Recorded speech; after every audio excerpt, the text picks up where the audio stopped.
7.2, la résolution d'équations par la division et la multiplication.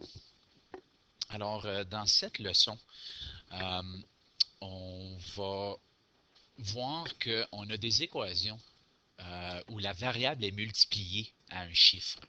Alors ici, c'est pareil comme dire 8 fois x est égal à 40. Et on le sait que 8 fois quoi va me donner 40. Ceux qui sont bons avec leur table de multiplication, ils savent que x va être égal à 5. Car 8 fois 5 est égal à 40. Mais pour solutionner, ça dit que tandis que 8 est multiplié à x, il s'agit de diviser par 8 pour l'éliminer. Ce qu'on fait d'un membre ou du membre gauche doit être fait aussi du membre droit. Alors, si j'ai 8 fois x est égal à 40, je vais diviser par 8 et diviser par 8.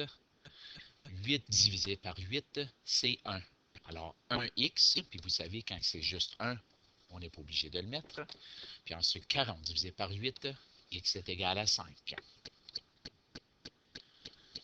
OK? Dans mon exemple B ici, j'ai 8x est égal à 20 plus 4. Quand on voit des termes semblables qui peuvent être regroupés, on peut tout simplement dire 20 plus 4, c'est 24. Alors, dans la deuxième étape, alors ceci est la première étape, c'est 8x est égal à 24, mais je vois ici que je dois diviser par 8 pour que mon x demeure seul.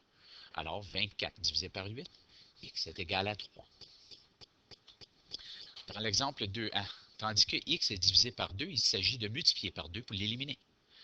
Alors ici, on fait l'inverse. On a x divisé par 2. L'inverse de cette opération-là, c'est fois. Alors, 2x divisé par 2, puis je fais des deux côtés.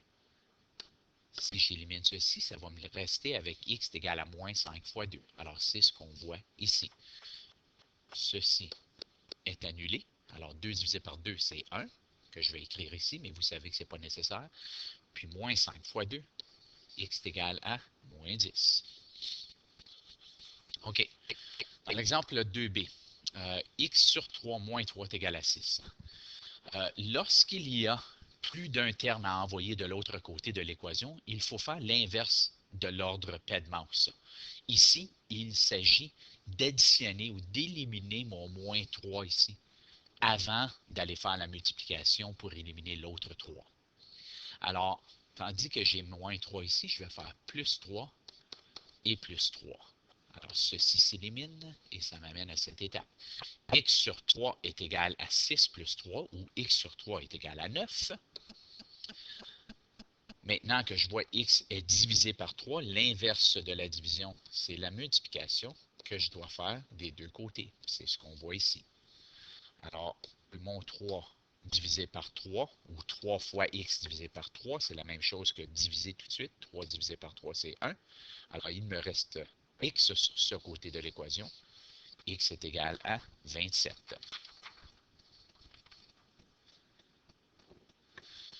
Alors, exemple 3a, j'ai moins 2x est égal à 18,4. Alors, tandis que moins 2 est multiplié à x, pour l'envoyer de l'autre côté, je vais diviser par moins 2.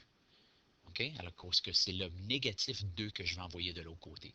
Alors, je vais diviser de l'autre côté aussi par moins 2, qui va me rester avec x est égal à moins 9,2. Et l'exemple B,